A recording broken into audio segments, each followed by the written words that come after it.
안녕하세요. 도레미 행복여행입니다. 오늘은 베트남 구시가지 호이안에서 할 수 있는 필수 핵심 코스 6가지를 소개해 드리겠습니다. 항상 힘이 되는 구독과 좋아요 눌러주시면 감사하겠습니다. 필수 핵심 코스 첫 번째는 타나 도자기 마을 가기입니다. 전동차를 타고 도자기 마을로 들어왔습니다. 야경을 보기 전에 주로 많이 찾는 마을입니다. 소수 민족들이 도자기 만드는 업을 하는데 특산품으로서 도자기가 많이 팔리지 않아도 정부에서 보조금을 주기 때문에 계속 도자기 업을 유지할 수 있다고 합니다. 이 열매는 노니 열매입니다. 저 나무는 파파야 나무로 열매가 맺었습니다. 길을 걷다 보니 파란 나무가 있는데 이 파란 나무 잎이 꽃대가 올라오면 분홍색으로 색깔이 변한대요. 분홍색은 꽃이 아니라 나무 잎이라고 합니다. 가운데 하얀색이 꽃입니다. 굉장히 신기하네요. 이 마을은 도자기 역사가 오래되고 도자기 전통을 보존하는 지역으로 도자기 체험을 하는 곳이 있고 도자기로 만든 기념품 등을 저렴하게 구입할 수 있는 곳입니다. 자기 띠를 쥐띠나 소띠나 이렇게 말하면 띠 동물을 만들어 주기도 합니다. 도자기 마을은 1516년에 만들어진 마을로 바로 옆에 있는 투봉강에서 진흙을 가져와 도자기를 만든다고 합니다. 체험하고 만든 도자기는 1,000원을 지불하면 드라이기로 말려준대요. 도자기 마을을 다 보고 투봉강에서 배를 타고 호이안 구시가지로 들어갑니다. 필수 핵심 코스 두 번째는 시클로 타고 구도시 돌아보기입니다. 호이안이란 뜻은 평화로운 화업소라는 의미로 베트남 꽝남성의 남중국해 연안에 있는 작은 도시입니다.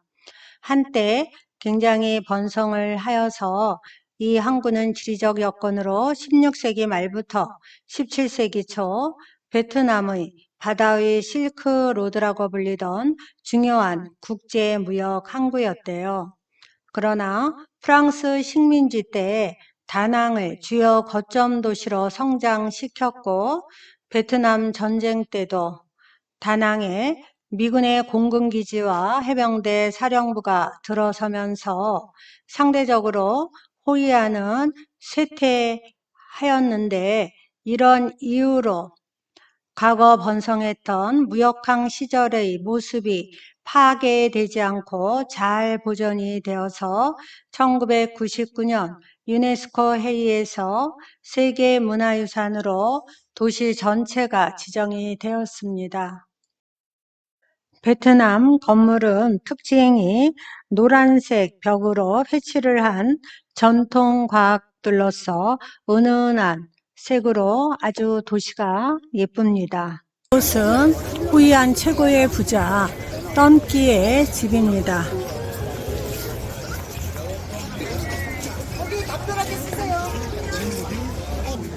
이 까만색 기둥은 아주 흑단 나무로 쇠보다도 아주 굉장히 단단합니다. 여기다 이렇게 명함을 꽂으면 돈을 많이 번다고 해서 이렇게 한국 사람들이 명함을 많이 꽂아 놓았습니다. 여기 물이 잠겨 가지고 그 해의 수위를 적어 놨습니다. 물이 잠겨 가지고 이 정도로 잠겼다고 합니다.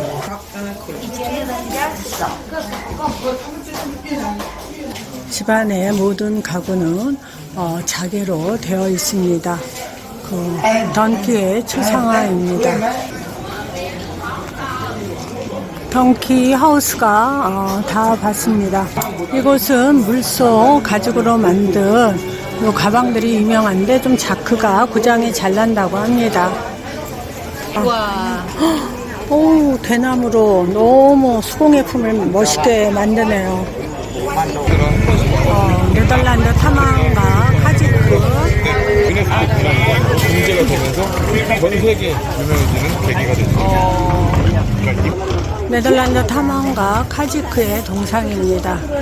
이 사람은 네덜란드 탐험가인데 호이안 아주 홍보대사로 호이안을 많이 알려서 1999년 유네스코 세계문화유산에 등재할 수 있도록 아주 많이 힘을 쓴 사람이라고 합니다. 이곳은 광조해관입니다. 베트남 속의 작은 중국과도 같은 곳입니다. 1700년대 말 중국 광동에서 온 화교들이 모이는 장소 겸 관우를 모시는 사당으로 만든 것이 시초입니다.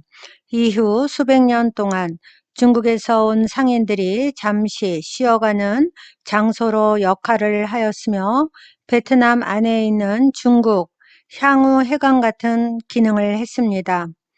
회관 안으로 들어서면 베트남의 모습은 사라지고 완벽한 중국이 나타납니다. 천장에 매달린 타원형 모양은 원뿔 모양의 향이라고 합니다. 향이 특이하게 생겼습니다. 이것은 유비가 제갈공명을 3번 방문한 삼고초려에 대한 벽화입니다. 이곳은 내원교입니다. 16세기부터 무역항으로 일본, 중국 등과 왕래가 빈번했던 호이안에 남아있는 유일한 일본식 건축물입니다. 동쪽의 일본인 거리와 서쪽의 중국인 거리를 연결했던 통로로서 다리라기보다는 작은 사당에 들어서는 느낌이 드는 특이하고 이색적인 분위기를 가지고 있습니다. 이곳은 풍웅고가입니다. 호이안 옛시가지에서 가장 오래된 집이고요. 중국 무역상 풍웅이라는 사람이 세운 상가 겸 저택으로 현재 그의 8대 후손이 살면서 입장료를 받아가며 관광지로 이용하고 있습니다. 베트남과 중국, 일본의 건축 양식을 혼합한 목조 저택으로 수백 년 전 베트남 부잣집의 모습을 실제 그대로 볼 수가 있습니다.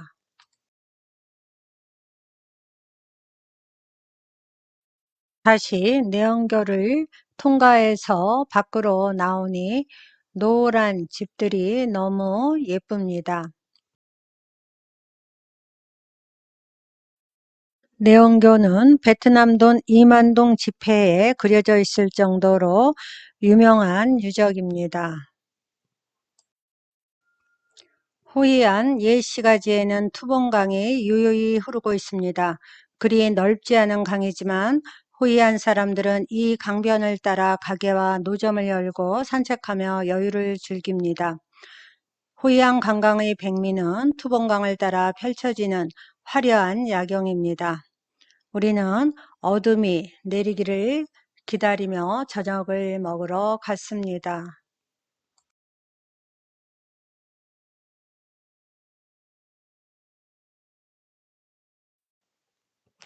필수 핵심 코스 3번째는 몽골리안 그릴 음식점에서 철판구이 뷔페 먹어보기입니다. 넓은 큰 접시에 각자 취향에 맞는 야채를 골라 담고요. 그 다음에 고기와 또 싱싱한 해산물을 그릇에 담아서 주면은 주방에서 철판에 볶아 요리를 하여 다시 가져다 줍니다. 필수 핵심 코스 4번째는 야시장 둘러보기입니다. 푸드 트럭에 맛있는 요리를 많이 해서 저녁을 먹어서 배가 부른데도 사 먹고 싶더라고요. 필수 핵심 코스 5번째는 클럽바에서 생음악 들으며 즐기기입니다. 쭉 걷다 보면 직접 노래를 부르는 곳이 많은데 음악을 들으면서 음악에 취해 보시길 바랍니다.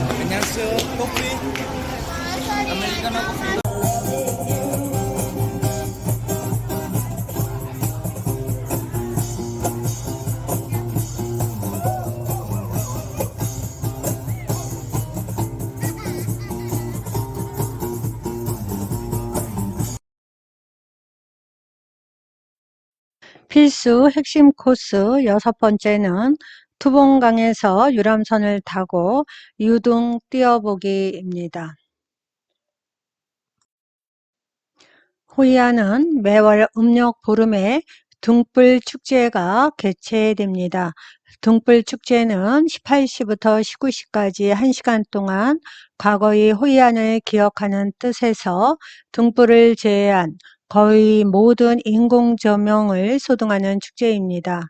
소등과 동시에 곳곳에 다양한 전통 공연이 개최된대요. 저도 조그만 유등을 하나 사서 투봉강에 띄었습니다. 잘 가라 연등아, 소원등 잘 가서 우리가 빈 소원 꼭 들어주세요.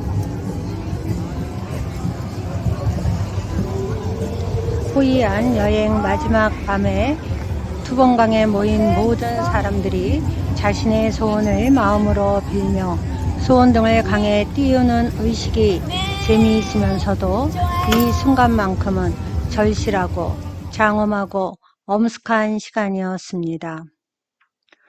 이상으로 베트남 호이안 소개를 마치겠습니다. 오늘도 저희 영상을 봐주셔서 진심으로 감사드립니다.